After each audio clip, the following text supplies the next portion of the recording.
identified and the bodies were handed over to their families early this morning following overnight post-mortem examinations. The Karnataka High Court has taken suo motu cognizance of this incident. In response, 11 FIRs have been registered. A formal complaint has also been filed against the Karnataka State Cricket Association and the CEO of the Chinnaswamy Stadium, alleging negligence and mismanagement. Karnataka Chief Minister Siddaramaiah attributed the tragedy to severe overcrowding. Karnataka Home Minister G. Parameshwara visited the site and reviewed the situation on the ground, while Deputy Chief Minister D.K. Shivkumar stated that he was unaware of the unfolding chaos outside due to mobile network congestion inside the stadium. This was the time where he was with the players and he lifted the cup with the RCB team after their IPL victory, while chaos was ensuing outside, which led to the death of 11 people. My colleague Soudha gets us this report from Vidhana Soudha, where that event also took place with the RCB players and the state government, where things turned chaotic after protests erupted because so many of the viewers over there wanted to get closer to the players. June 3rd was supposed to be the golden day in RCB's history after it clinched a first IPL title. But the very next day was perhaps the darkest day in history as well, as a massive mishap unfolded in Bengaluru after a stampede took place during the frenzied celebrations that took place to commemorate RCB's victory after players arrived here. We are here at the Vidhana Soudha to see some of the damage that actually took place here yesterday. While 11 people died in a stampede outside the Chinnaswamy Stadium for a program as lakhs of people gathered outside, the Vidhana Soudha, the seat of power, saw its fair share of damage as people in a hurry to catch a glimpse of their marquee players and the stars of the RCB team, who were felicitated by the Karnataka government led by CM Siddaramaiah, have left the entire surroundings outside the Vidhana Soudha with a lot of damage. Many of the barricades have been broken, the grills have been broken, plastic has been strewn around, and even as we can see, the statue of Kempe Gowda, the father of Bengaluru, has been defaced as well. As you can see in the portion in the nose tip has been completely defaced. The paint has been scratched off from the statue. Fans, in a frenzy to catch a glimpse, have left the entire place in a mess.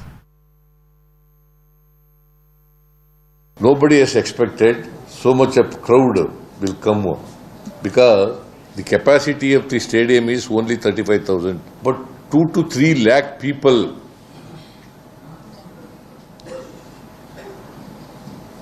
have come to participate in the celebration. We didn't make a request to the RCB or the KSCA. They organized this. Yes, sir. The part of it was government also felt that we also should facilitate them. That's all. After all, it is Bangalore, Bangalore team. The government also felt that let us be part of that celebration. That's all. Beyond that, we didn't ask.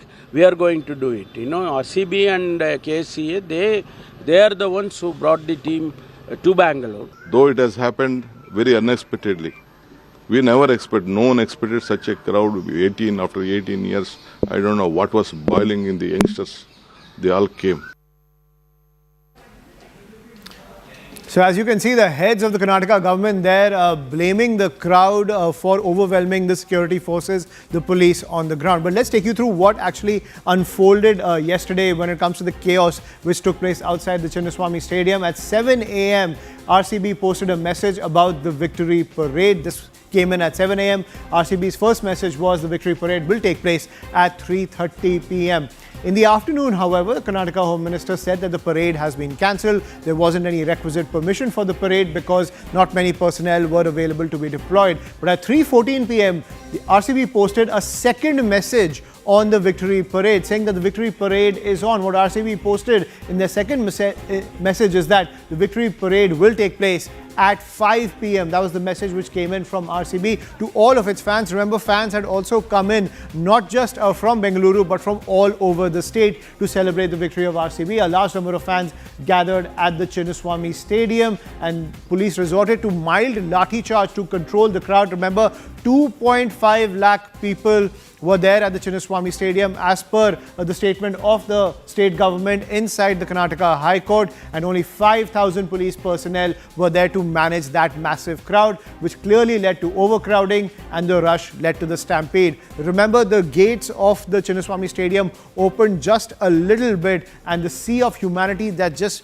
pushed in led to the stampede and led to the crushing of several people, many of them dying of asphyxiation, including a 10-year-old child. I'm joined by my colleague Rohini Swami on the broadcast. So Rohini, clearly the state government still has a lot to answer for, as the suo motu hearing also was underway in the Karnataka High Court. The one glaring statement that comes out from the state government's response in the High Court is that 2.5 lakh people descended upon the Chinnaswamy Stadium. The big question emerges, how can the state government throw its hands up and say, we didn't know so many people would arrive at the Chinnaswamy Stadium, while only 5,000 cops were deployed to manage the crowd?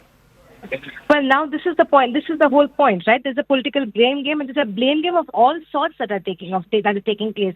While the government themselves have admitted that they don't have a defense for this particular incident that has taken place, but even while representing the state in the court, the Attorney General that you were just mentioning about how they argued in the court talked about Chinnaswamy Stadium meant to hold 30,000 people, held 2.5 lakh people, and the RCB won the cup after 18 years, so people just wanted to be there, and they just landed up because they thought they were free entry was announced. Now the blame game is also on that the state government is putting on RCB and the franchise as well as KSCA. If we remember that the Karnataka Home Minister as well as the Karnataka Deputy Chief Minister, both of them said that this was not a state government event. It was an event that was organized by KSCA, the Cricket Association, and they had invited the RCB team to Bengaluru. The state, since it is a Bengaluru team, the state participated in that and they felicitated. So but the crux of the matter is they cannot wash their hands of this particular incident because the onus is on the state government. The entire machinery, the umbrella of this machinery works under the Chief Minister and Deputy Chief Minister of the state. And so when an event is being conducted, even though it's a government event or it may be happening in Karnataka or Bengaluru, with the machinery, be it the police machinery and the support systems that you need for medical and others that come in place, when there's an event that is happening, the onus lies in the state administration to provide that as much. And once you know that people are coming in lakhs and the numbers are increasing, it is not just about getting the right number. Just to the visible eye, to a common man, you could see that the crowds were just doubling up almost by the hour. That itself should have been a warning sign for the police and others as well to try and either barricade the place or reduce the kind of entry points. And the doors and the gates were being opened a little bit. So, but then people pushed, and the number of eyewitness accounts, the number of people I have spoken to who are injured, who have survived this particular stampede, they talk about how people just fell on each other, walked on each other as if they were just doormats at the stadium. But the important point now, the onus, somebody has to be pinned and the onus has to be on someone or on some organization. The point is because finally the entire incident, the state government is answerable to the people of Karnataka. They're also answerable to the families who've lost their loved ones. 11 young lives have been just snuffed out because of the lack of coordination, lack of complete mismanagement, and on ground, this 5,000 police personnel. You know, very interestingly, one of the eyewitnesses told me it was 80% RCB fans, 20% police on the ground. If a common man could say that, clearly people who understand crowd management should have done a better job than this. Absolutely, and you can see those visuals on your screen. That's one police official using his lathi to control hundreds of people. Who's going to listen to one police official on the ground, and how will that individual be able to manage hundreds of people gathering outside the Chinnaswamy Stadium? You can see those visuals on your screen. As Rohini was pointing out, 80% RCB fans, 20% cops, and over there you can see how the police were were, overpowered by this massive crowd over there. They're outnumbered by the RCB fans on the ground, and clearly this stampede took place as a result of that. As the state government is saying that the KCA and RCB is also responsible for what happened outside the Chinnaswamy Stadium, security and clearance for all these events is given by the state government. It is their responsibility. Now, Bengaluru is in mourning after this celebration turned into tragedy. 11 lives lost, several injured. The deadly stampede outside Chinnaswamy Stadium has left families shattered. The mother of one of the stampede victims from Tumkur broke down remembering her only son, saying that compensation is of no use.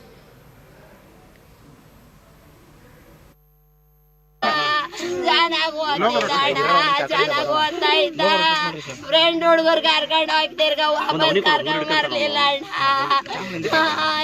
ಅಣ್ಣ ಹಿಂಗಾಯ್ತು. ಅವ್ರ ಚೆನ್ನಾಗ ಅವ್ರೆ ನನ್ ಮಗ ಹೋದ್ನಲ್ಲ, ನನ್ ಮಗಂಗ್ ಬಂತಾರಪ್ಪ, ಕಾಪಾಡ್ಲಿಲ್ವಲ್ಲ. ಅಯ್ಯ ದುಡ್ಡು ತಣ್ಣ ನಾನೇನ್ ಮಾಡ್ಕೊಳಕ್, ನನ್ ಮಗನ್ ಕರ್ಕೊಂಬತ್ತಾರಣ್ಣ, ನನ್ ಮಗನ್ ಕರ್ಕೊಂಬರ್ಲಣ್ಣ, ನನ್ ಮಗನ್ ಕರ್ಕೊಂಬಂದ್ ಕೊಡ್ಲಿ ನನ್ಗೆ.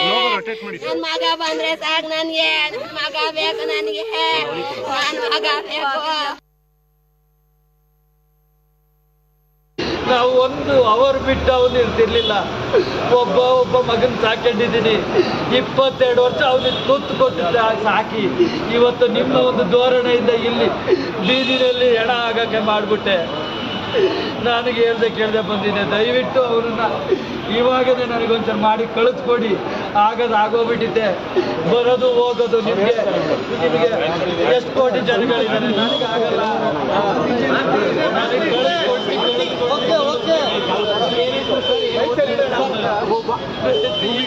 ಸ್ವಲ್ಪ ಪಕ್ಕಕ್ಕೆ ರಾಜಪ್ಪ, ಸ್ವಲ್ಪ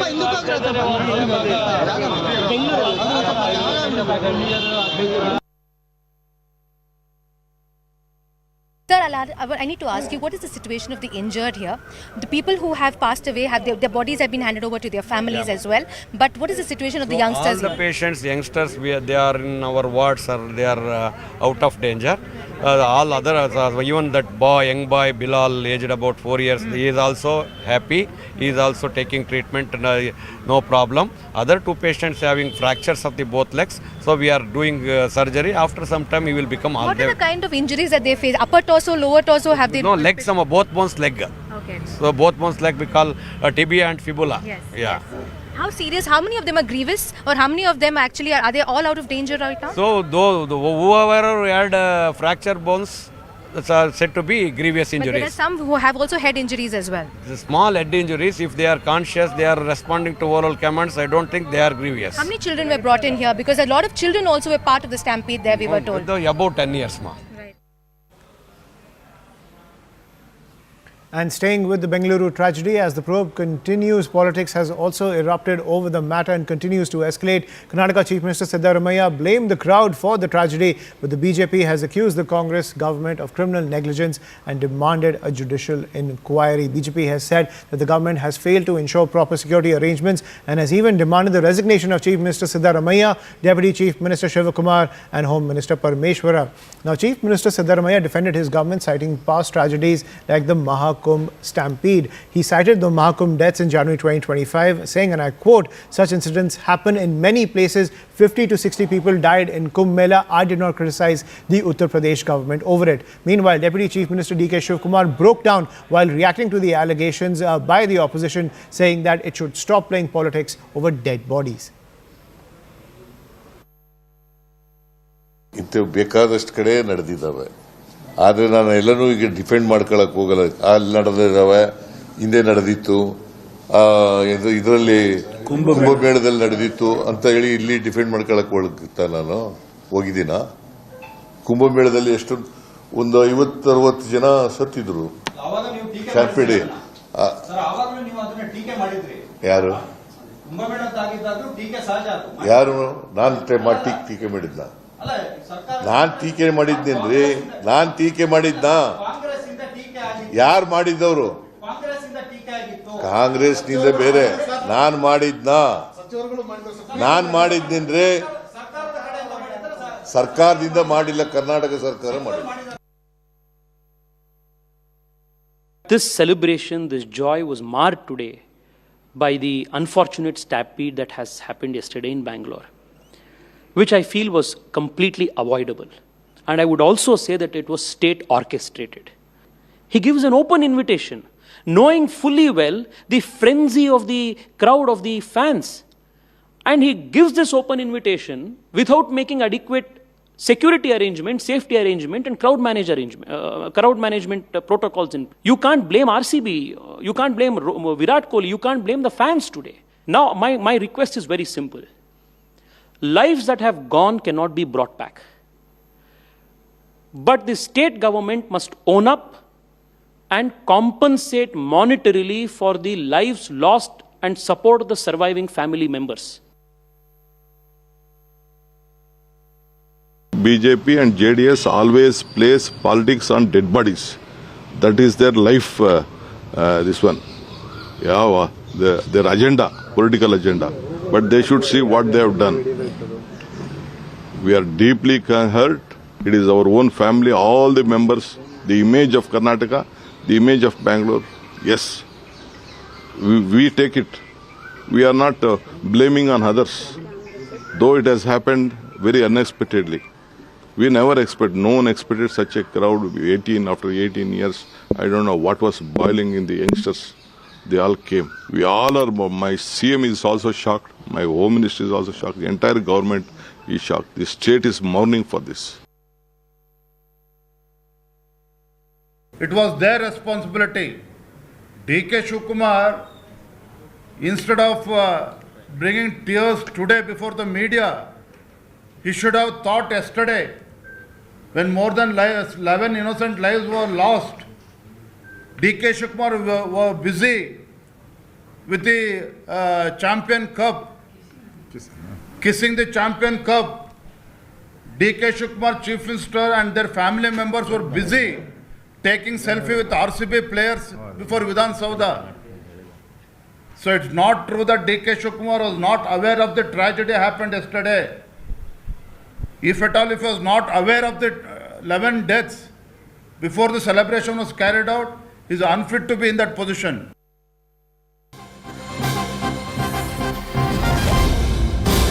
And breaking news coming in on the international front, Russia has stated that President Vladimir Putin and US President Donald Trump had a phone call and discussed the conflict between India and Pakistan in the wake of Operation Sindoor and the escalating tensions between the two sides. The Trump administration continues to claim that the conflict was stopped with the personal involvement of the president himself. That is the pitch that's coming in on the international front, where President Trump and Vladimir Putin had a phone call about the aftermath of Operation Sindoor and the punitive action that India has taken against Pakistan, not just the military action against the terror bases as well as the military air bases inside Pakistani territory, but even the abeyance of the Indus Water Treaty and the hold that India has Pakistan in the wake of Operation Sindoor, taken to avenge the Pahalgam terror attack. To get more details on this phone call between President Trump as well as Vladimir Putin, I'm joined by my colleague Siddhant Mishra on the broadcast. Siddhant, give us the details.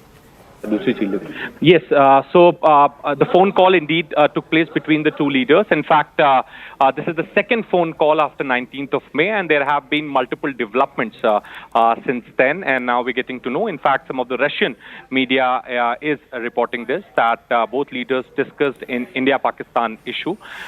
In fact, as far as Russia's role is concerned, Russia has stood with India. In fact, Russian equipments perhaps were used in Operation Sindoor. President Putin did speak to Prime Minister Modi also, and there was a delegation which Pakistan sent to Russia to urge Russia to intervene and de-escalate tension between India and Pakistan. Having said that, so far the official releases that we have received from Russia perhaps says about direct communication between India and Pakistan. So unlike America, Russia was and perhaps is in favor of direct communication between India and Pakistan.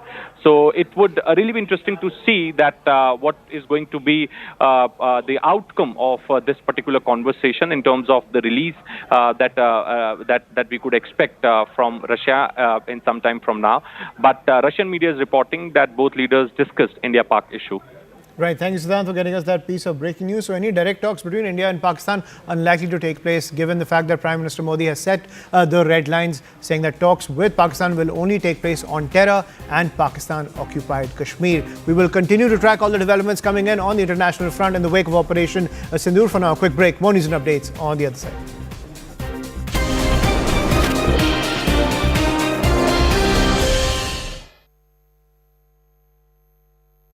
This is News 18 Network.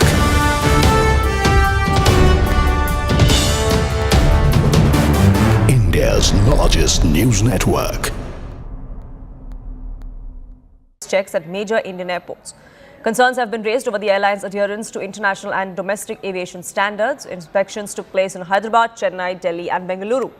These inspections found that cargo classified as dangerous goods did not have the required permissions from the DGCA for transportation of explosives to and from India. These permissions were neither attached nor referenced in the dangerous goods declaration, which is a significant lapse that was identified at the Bengaluru airport, where the marshaller responsible to guide the aircraft during taxiing was found untrained. Civil Aviation Ministry has now asked Turkish Airlines to address these findings promptly and ensure full compliance with standards and recommendation practices. Anvit now joins us, getting us more details. Anvit, what does this mean for the future of the airlines? Is there any response coming in from Turkish Airlines to these queries that have been raised by the DGCA? See, no response as such, but the DGCA guidelines are very strict when it comes to dangerous goods, which has recently been found on the Turkish planes that had landed at the 4 of the airports in Delhi, major airports in India. And the guidelines very clearly say that the laid down procedures, they should determine that as far as possible that the associated documentation of the aircraft that is carrying such goods should meet all norms. It has been found that the goods, that undeclared dangerous goods that was on board one of the Turkish Airlines plane, that had not been declared, and it had not been, the competent authorities had not been informed about it. In fact, one of the violations, grave violations, is also that the marshaller competency. Marshalers are basically staff who guide the plane when it is on ground. Their job is to safely and efficiently guide an aircraft when it is grounded. And it was also found at the Bengaluru airport that the marshaller handling ground operations, they lack proper authorization and valid competency for marshalling functions. And in fact, if we talk about the Hyderabad and airport, at both Hyderabad and Bengaluru airport, where Globe Grounds India was providing ground services, it was also found that without formal handover from Celebi, against which the Indian government had recently taken action, it was found that no service level agreement, that is SLA, was in place between Turkish Airlines and its ground handling agent. So these are grave violations that have been noticed in a surprise inspection that was carried out by DGCA between 29th May and 2 June. And this was safety oversight and RAP inspection that was conducted at 4 airports: Delhi, Hyderabad, Chennai and Bengaluru. And some grave violations have come before, against which Turkish Airlines officially has not commented so far, but these are important in the wake of the recent comment that Turkey had made, supporting barbaric attacks in Pahalgam, and also the aftermath thereafter that had happened, that tourists from India had boycotted traveling to Turkey. Then Celebi's contract was also terminated. So following that, it certainly is an important development as far as India-Turkey relations are concerned. Right, Anvit, thank you so much for getting us the latest on that front. Checks at major Indian airports. Concerns have been raised over the airline's adherence to international and domestic aviation standards. Inspections took place in Hyderabad, Chennai, Delhi and Bengaluru. These inspections found that cargo classified as dangerous goods did not have the required permissions from the DGCA for transportation of explosives to and from India. These permissions were neither attached nor referenced in the dangerous goods declaration, which is a significant lapse that was identified at the Bengaluru airport, where the marshaller responsible to guide the aircraft during taxiing was found untrained. Civil Aviation Ministry has now asked Turkish Airlines to address these findings promptly and ensure full compliance with standards and recommendation practices. Anvit now joins us, getting us more details. Anvit, what does this mean for the future of the airlines? Is there any response coming in from Turkish Airlines to these queries that have been raised by the DGCA? See, no response as such, but the DGCA guidelines are very strict when it comes to dangerous goods, which has recently been found on the Turkish planes that had landed at the 4 of the airports in Delhi, major airports in India. And the guidelines very clearly say that the laid down procedures, they should determine that as far as possible that the associated documentation of the aircraft that is carrying such goods should meet all norms. It has been found that the goods, that undeclared dangerous goods that was on board one of the Turkish Airlines plane, that had not been declared, and it had not been, the competent authorities had not been informed about it. In fact, one of the violations, grave violations, is also that the marshaller competency. Marshalers are basically staff who guide the plane when it is on ground. Their job is to safely and efficiently guide an aircraft when it is grounded. And it was also found at the Bengaluru airport that the marshaller handling ground operations, they lack proper authorization and valid competency for marshalling functions. And in fact, if we talk about the Hyderabad and airport, at both Hyderabad and Bengaluru airport, where Globe Grounds India was providing ground services, it was also found that without formal handover from Celebi, against which the Indian government had recently taken action, it was found that no service level agreement, that is SLA, was in place between Turkish Airlines and its ground handling agent. So these are grave violations that have been noticed in a surprise inspection that was carried out by DGCA between 29th May and 2 June. And this was safety oversight and RAP inspection that was conducted at 4 airports: Delhi, Hyderabad, Chennai and Bengaluru. And some grave violations have come before, against which Turkish Airlines officially has not commented so far, but these are important in the wake of the recent comment that Turkey had made, supporting barbaric attacks in Pahalgam, and also the aftermath thereafter that had happened, that tourists from India had, boycotted traveling to Turkey. Then Celebi's contract was also terminated. So following that, it certainly is an important development as far as India-Turkey relations are concerned. Right, Anvit, thank you so much for getting us the latest on that front. This is News 18 Network.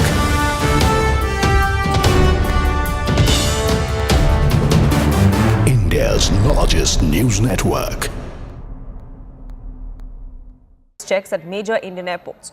Concerns have been raised over the airline's adherence to international and domestic aviation standards. Inspections took place in Hyderabad, Chennai, Delhi and Bengaluru. These inspections found that cargo classified as dangerous goods did not have the required permissions from the DGCA for transportation of explosives to and from India.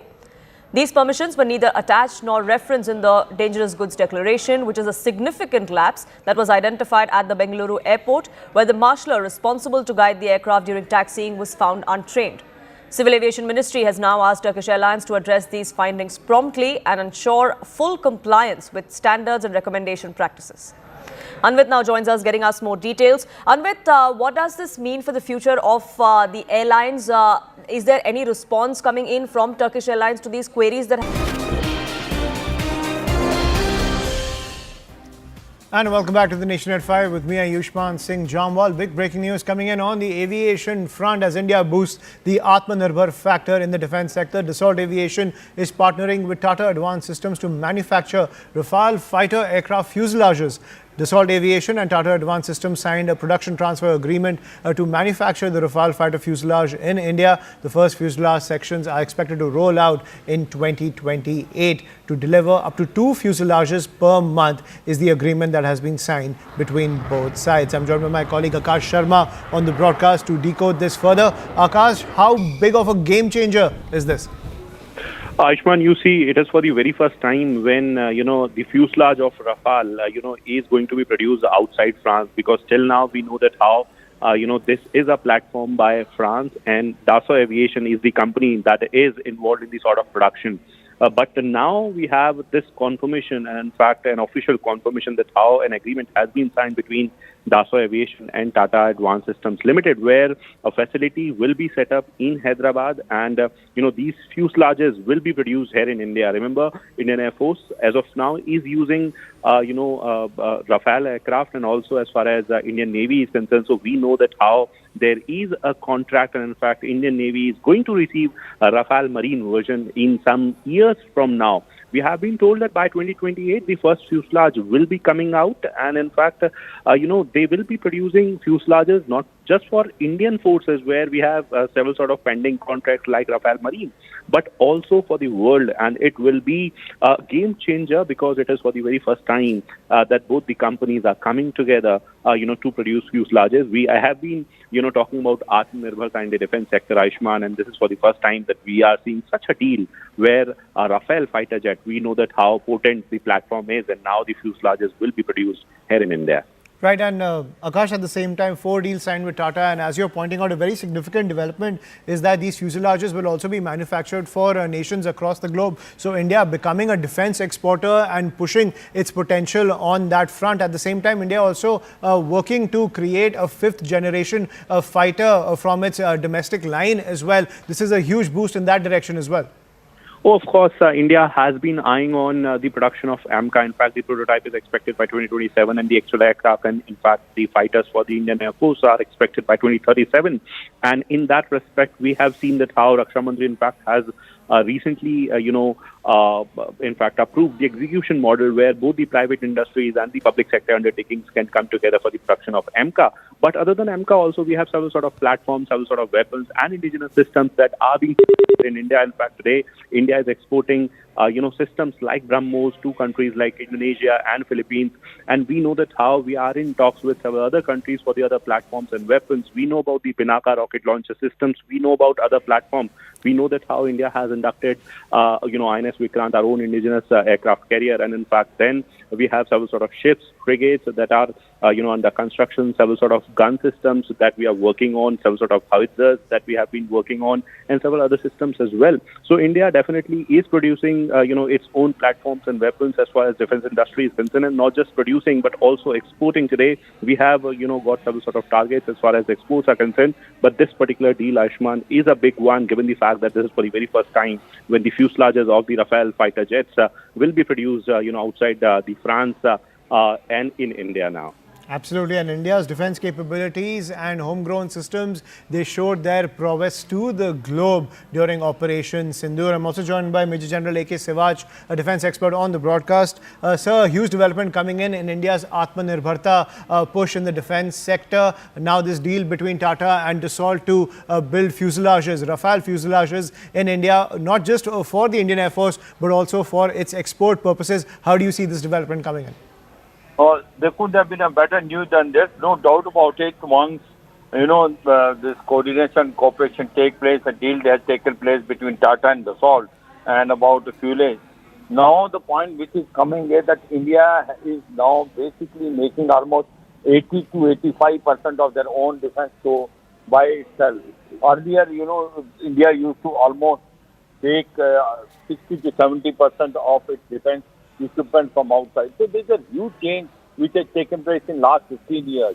You know that in last year we were able to sell about 20,000 crore rupees of defense equipment outside. It is BrahMos missile, it is also Swati radar, it is Akash missile, it is Nag, it is Pinaka, and the list is endless. In fact, who have thought that 15 years back that we can also manufacture the aircraft carrier within a span of about 5 to 7 years. We made INS Vikrant itself. So there's no doubt about it. We are on the right track and the country is progressing very well. There are 2 defense corridors which have been made.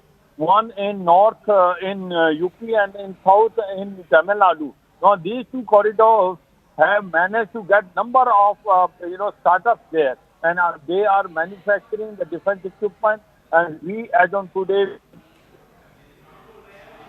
few countries which are basically doing export as far as defense equipment is concerned. And majority of weapons, you will find the platform will be manufactured itself. That Atmanirbhar Bharat and Make in India concept is going in a very, very big way. And Make in India, make for world. That's a mantra given by Prime Minister Modi, and that's what we are going to follow it. I'm sure we are proud of it, and you'll find it as the time will pass. You'll find more platforms being manufactured in India itself, including drones, anti-drone strategy. That is a very important thing which has to come up. And I'm sure things are on a correct track and we'll able to now progress extremely well. Right. Thank you, General Sewaj, for joining us on the broadcast and sharing your perspective on this huge booster to the Atmanirbharta mission when it comes to India's defense sector. India's big deal between Tata as well as Dassault Aviation to manufacture jet fuselages, not just for the use of the Indian Air Force, but for export to other nations. Meanwhile, the DGCA has uncovered several safety and compliance violations by Turkish Airlines during recent surprise checks at major Indian airports, raising the concerns over the airline's adherence to international and domestic aviation standards. The inspections took place in Hyderabad, Chennai, Delhi and Bengaluru. The inspection also found that cargo classified as dangerous goods did not have the required permissions from the DGCA. A significant lapse was identified at Bengaluru Airport, where the marshaller responsible to guide aircraft during taxiing was found to be untrained. Now, the Civil Aviation Ministry has asked Turkish Airlines to address these findings promptly and ensure full compliance with international standards and practices as well as DGCA regulations. That is the situation that is emerging from the top airports across the country, where these glaring lapses have been found in the operations of Turkish Airlines. Now, what we are learning is that several concerns have been raised after these surprise checks at major Indian airports, raising concerns over Turkish Airlines' adherence to international domestic aviation standards. Inspections took place in Hyderabad, in Chennai, Delhi and Bengaluru, so crucial airports which sees a lot of human traffic. The inspection also found that the cargo classified as dangerous goods did not have the required permissions from the DGCA. So Turkish Airlines clearly flying under the radar when it comes to the compliance measures. This significant lapse was identified as Bengaluru Airport, where even the marshaller responsible to guide the aircraft during taxiing was found untrained. I'm joined by my colleague Anvit Srivastava to get more details. Anvit, over to you.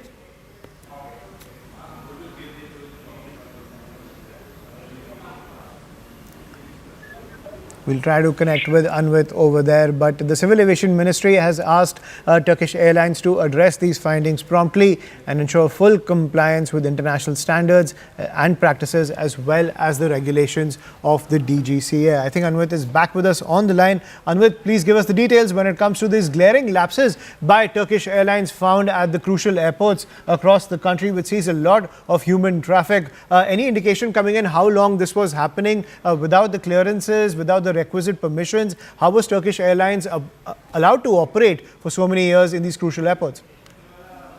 Yeah, Isman, see, these glaring lapses have been highlighted in an inspection between May 29 and June 2 that was conducted by DGCA. It was a safety oversight and ramp inspection of the Turkish Airlines, both passenger and cargo flights, and this was done at 4 major Indian airports where highest connectivity of these airlines is, that is Delhi, Hyderabad, Chennai and Bengaluru.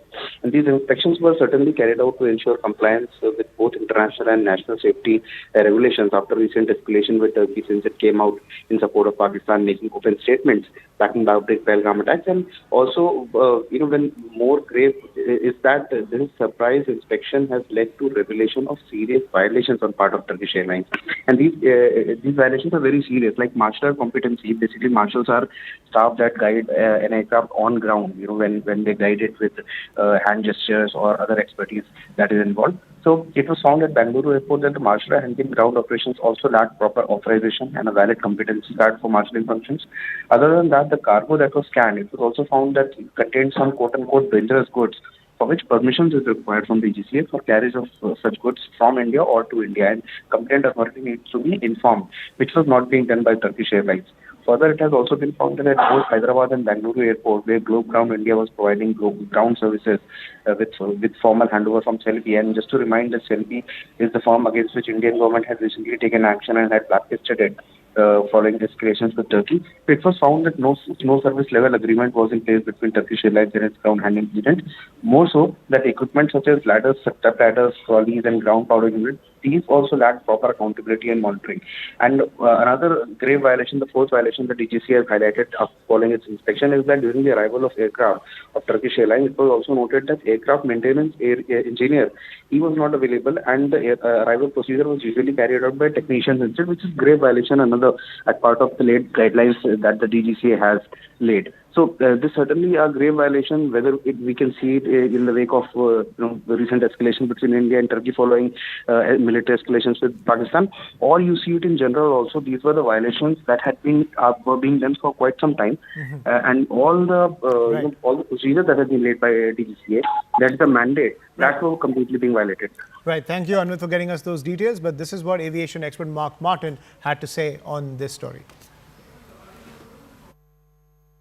Mark, we're just highlighting for our audiences what it is that the DGCA has flagged. First, if I could ask you, if you've just had a chance to look over the different aspects that the DGCA has flagged, what were your first impressions? Hi, good morning. Thanks for having me. I think what the DGCA has done is this is part of the standard surveillance that DGCA does for not just Turkish Airlines, but for any aircraft, any cargo, any commercial aircraft that comes into India, whether it's Russian registered, Chinese, Turkish, Thai, American, Emirates. This is something which you have to do under something which is called SAFA, or Safety Assessment of Foreign Aircraft. And anyone who flies into India, you have to comply with law of the land. So this is something which is not new. India has been doing SAFA inspections since the last 50 and 60 years.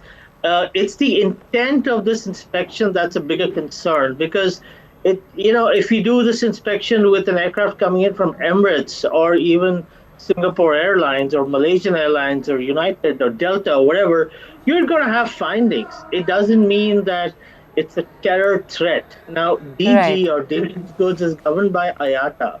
Okay, so there are a lot of things under DG which you have to comply when it comes to documentation. It doesn't mean that it is a bomb or something which is a terror threat or something which is an explosive. Certain chemicals are considered explosives, whether you're carrying acetone or even your lithium-ion batteries are combustible. They're also considered explosives. But it's the point I'm trying to say here, guys, is that I don't think we should. My personal opinion is Turkey has been one of the strongest aviation partners with India since we got on board with Star Alliance. Star Alliance and Turkish Airlines are part of it, and Air India has been working with Turkish Airlines, Turkish Technique, MROs in Turkey, even Indigo and SpiceJet have got spare part agreements with Turkish Airlines for the last 15, 20 years. So, I have one is that I think we need to de-link geopolitical views with aviation, Right. Even the whole issue with the 777s being operated by Indigo. Indigo and Turkish Airlines are doing nothing wrong in accordance with the law. They're operating an aircraft. You're accessing Indians to millions of destinations at an affordable price. So just because Turkish have a view on a certain geopolitical, skirmish that we had with our neighbor, it doesn't mean you one fine day, India's foreign policy switched to a Kati and an Aba, and our whole aviation sector starts to suffer.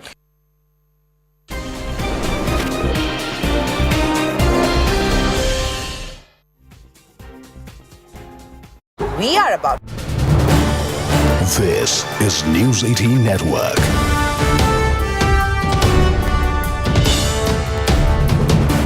India's largest news network.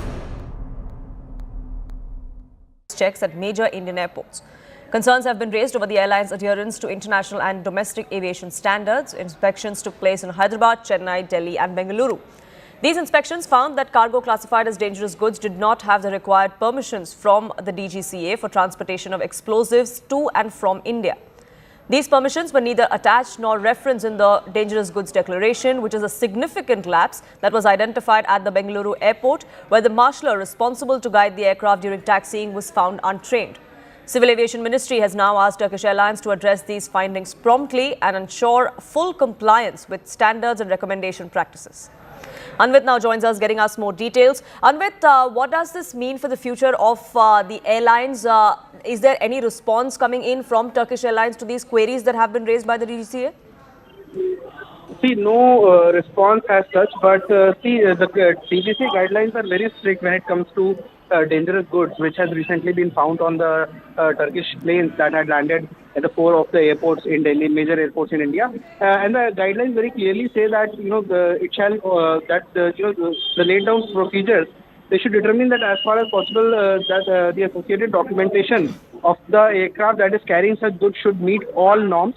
It has been found that the goods, that undeclared dangerous goods that was on board one of the Turkish Airlines plane, that had not been declared, and it had not been, the competent authorities had not been informed about it. In fact, one of the violations, grave violations, is also that the marshaller competency. Marshals are basically staff who guide the plane when it is on ground. Their job is to safely and efficiently guide an aircraft when it is grounded. And it was also found at the Bengaluru airport that the marshal are handling ground operations. They lack proper authorization and valid competency for marshalling functions.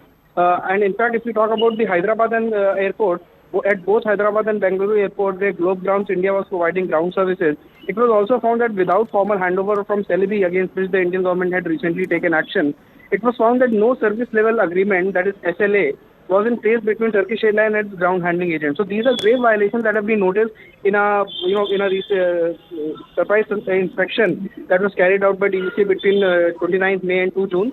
And this was safety oversight and RAP inspection that was conducted at 4 airports: Delhi, Hyderabad, Chennai and Bengaluru. And some grave violations have come to fore, against which Turkish Airlines officially has not commented so far, but these are important in the wake of the recent comment that Turkey had made, supporting Babri attacks in Pahalgam, and also the aftermath thereafter that had happened, that tourists from India had, boycotted traveling to Turkey. Then Celebi's contract was also terminated. So following that, it certainly is an important development as far as India-Turkey relations are concerned. Right, Anvit, thank you so much for getting us the latest on that front. Checks at major Indian airports. Concerns have been raised over the airline's adherence to international and domestic aviation standards. Inspections took place in Hyderabad, Chennai, Delhi and Bengaluru. These inspections found that cargo classified as dangerous goods did not have the required permissions from the DGCA for transportation of explosives to and from India. These permissions were neither attached nor referenced in the dangerous goods declaration, which is a significant lapse that was identified at the Bengaluru airport, where the marshaller responsible to guide the aircraft during taxiing was found untrained. Civil Aviation Ministry has now asked Turkish Airlines to address these findings promptly and ensure full compliance with standards and recommendation practices. Anvit now joins us, getting us more details. Anvit, what does this mean for the future of the airlines? Is there any response coming in from Turkish Airlines to these queries that have been raised by the DGCA? See, no response as such, but the DGCA guidelines are very strict when it comes to dangerous goods, which has recently been found on the Turkish planes that had landed at the 4 of the airports in Delhi, major airports in India. And the guidelines very clearly say that the laid down procedures, they should determine that as far as possible that the associated documentation of the aircraft that is carrying such goods should meet all norms. It has been found that the goods, that undeclared dangerous goods that was on board one of the Turkish Airlines plane, that had not been declared, and it had not been, the competent authorities had not been informed about it. In fact, one of the violations, grave violations, is also that the marshaller competency. Marshallers are basically staff who guide the plane when it is on ground. Their job is to safely and efficiently guide an aircraft when it is grounded. And it was also found at the Bengaluru airport that the marshal are handling ground operations. They lack proper authorization and valid competency for marshalling functions. And in fact, if we talk about the Hyderabad and airport, at both Hyderabad and Bengaluru airport, where Globe Grounds India was providing ground services, it was also found that without formal handover from Celebi, against which the Indian government had recently taken action, it was found that no service level agreement, that is SLA, was in place between Turkish Airlines and its ground handling agent. So these are grave violations that have been noticed in a surprise inspection that was carried out by DGCA between 29th May and 2 June. And this was safety oversight and RAP inspection that was conducted at 4 airports: Delhi, Hyderabad, Chennai and Bengaluru. And some grave violations have come to fore, against which Turkish Airlines officially has not commented so far, but these are important in the wake of the recent comment that Turkey had made, supporting Babri attacks in Pahalgam, and also the aftermath thereafter that had happened, that tourists from India had, boycotted traveling to Turkey. Then Celebi's contract was also terminated. So following that, it certainly is an important development as far as India-Turkey relations are concerned. Right, Anvit, thank you so much for getting us the latest on that front. This is News 18 Network.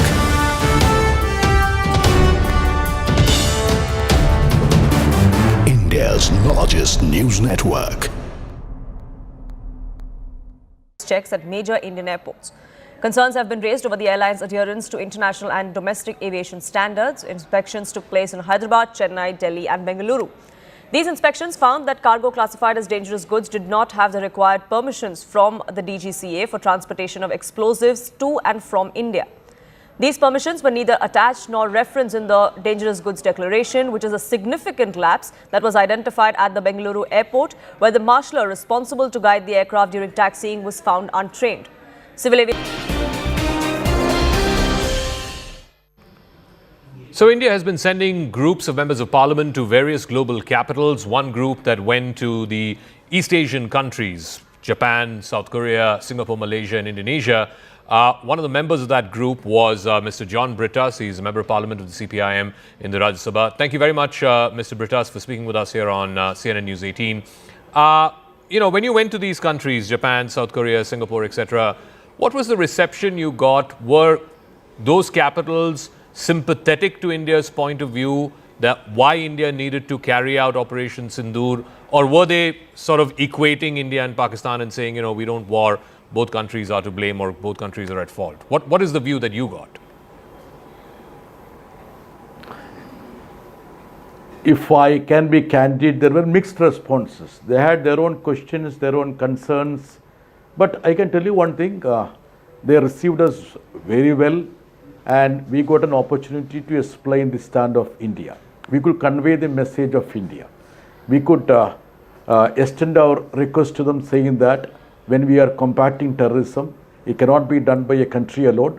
We need to have the support of these countries. And all these countries are very important for us. Japan, Korea, Singapore, Indonesia, Malaysia, all these countries with which we have long-standing relationship, and some of these countries have buoyant trade and commerce with India. So we find it extremely important that we could get their ears, and we could interact with cross-section of people, with state actors like ministers, parliamentary group, then think tanks, media.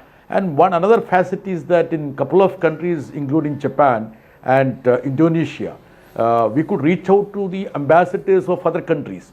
Japan, we could, meet at least ambassadors and representatives of 20-25 countries. In Jakarta, we could interact with the ASEAN ambassadors. So we had an opportunity to convey the message of India that this is a time when all these nations have to lend their support to India. But Mr. Brittas, the whole thing started off with the terror attack. Conveniently in the Western narrative, or even the narrative that is there around the world, that fact seems to have been forgotten. The terror attack is what forced India to launch Operation Sindoor. Was your delegation, other delegations, able to convey that to the foreign interlocutors that you met, that India had no option? Any sovereign country, any democratic country has the right to defend itself. That's why Operation Sindoor was undertaken, because the narrative seems to be that there's an equanimity now between India and Pakistan, and that's worrisome. No, see, that was one difficulty we faced, the hyphenation of India and Pakistan. But we could draw a distinction between India and Pakistan very effectively. India being a country of rich diversity, plurality, a buoyant democratic process, whereas Pakistan controlled by a military which would thrive in clashes and skirmishes. This message also was effectively conveyed. I think they could understand that. And most of these countries believe in progress, and they have huge aspirations like we have. So we could gel very well. It's not that, we could win them all over, or, our mission was successful. Saka, we didn't go for a 2020 game. Okay. So it's an ongoing process. It was a soft power diplomacy, and we need to build on it. But I can very well say that we could at least influence many people, at least made them to listen to the point of view of India. Because as you rightly said, there was a narrative which was not very conducive to us, conducive to India's cause. For example, Uncle Trump had done so much of damage in that part of the globe. So many questions were asked with regard to the role of US. What could have been the role played by Trump? And also countries like Japan, Korea, they had huge concerns with regard to nuclear weapons. They had been victims of nuclear weapons. So we sufficiently explained to them that, you see, for us, nuclear weapon is a deterrent. And India is one country which has adopted the doctrine of no first use, like that. And they also had concerns. Will it affect their investments? See, they have huge investments in our country, especially all these countries, Singapore, Japan, Korea. So all these concerns were aired. And I feel that since these concerns came up to us, naturally, it was an opportunity for us to, respond to that. If at all we had not gone there, these concerns would have been very formidable, that they would have remained intact there. So when somebody asks me whether, was it a success or a failure, I will always say that it was not a 2020 cricket match. But whether, somebody loses the match or wins the match. But tell me now, Mr. Brittas, there was a political consensus, political unity even domestically amongst all political parties that we need to come together and we need to put forth India's point of view. And that's why delegations like the one that you represented went out. But now that political consensus seems to be broken. Mr. Rahul Gandhi again and again goes on and says that, look, Trump was the one who enforced this surrender. He says Narendra surrender and so on and so forth. Does this play well? Is that political unity now broken? That consensus now broken?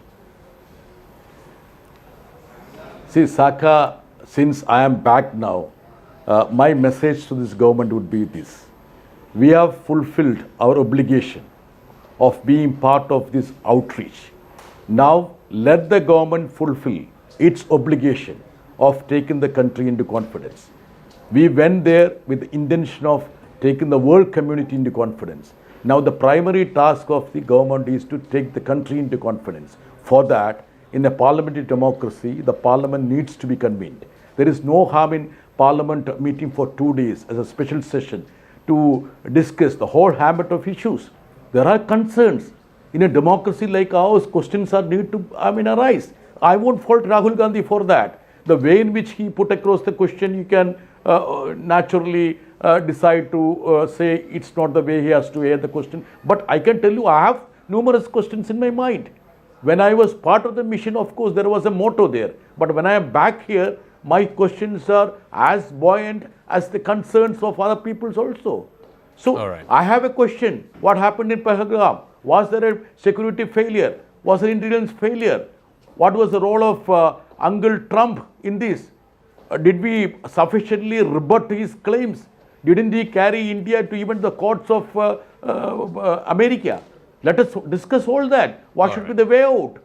There have been piecemeal information with regard to the losses we suffered.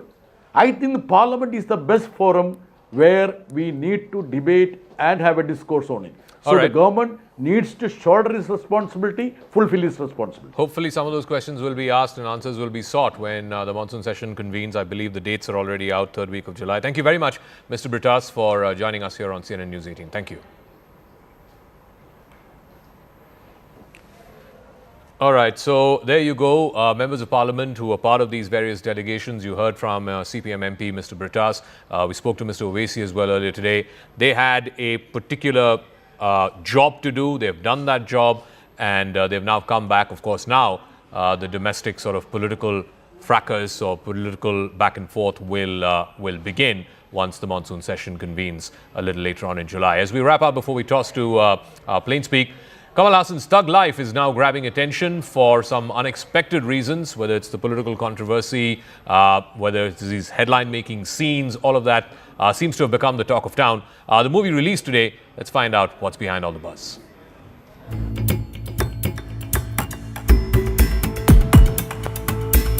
Kamal Hassan's upcoming action thriller Thug Life has been making a lot of noise lately. For not just one, but many reasons. Some great, some good, and some controversial. But recently, the buzz around the film took a serious turn. With political pressure, protests, and a court rebuke, Thug Life is witnessing a lot of drama prior to its June 5 release. So, let's break down what has happened so far and why the film is at the center of this growing storm. The Karnataka High Court reacted strongly after Hassan filed a petition seeking urgent intervention to ensure the film's release in Karnataka. Hassan took this step after the Karnataka Film Chamber of Commerce KFCC announced it would block the film unless the actor issued a public apology.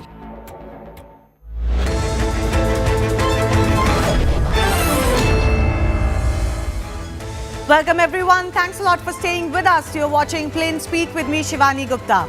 A day after Royal Challengers Bengaluru emerged victorious for the first time in the men's IPL, tragic scenes unfolded in Bengaluru's Chinnaswamy Stadium in the heart of Bengaluru and just a few kilometers away from the State Assembly. 11 lives were cut short after a stampede broke out at the cricket stadium. What should have been a moment of joy became a scene of panic, pain and preventable death. The Bengaluru Stampede was not merely an unfortunate incident, it was a failure of governance, planning and accountability. Instead of taking onus and punishing those responsible, the state government is now being seen shirking blame. From RCB fans to Karnataka cricket body, the Congress has blamed all except itself, except for acknowledging its own mistakes. As the tragedy unfolded, Congress was seen felicitating the RCB team inside. Photos of a smiling DK Shivkumar holding the IPL trophy and posing with the RCB team were widely circulated, garnering criticism and comments about the government's apathy.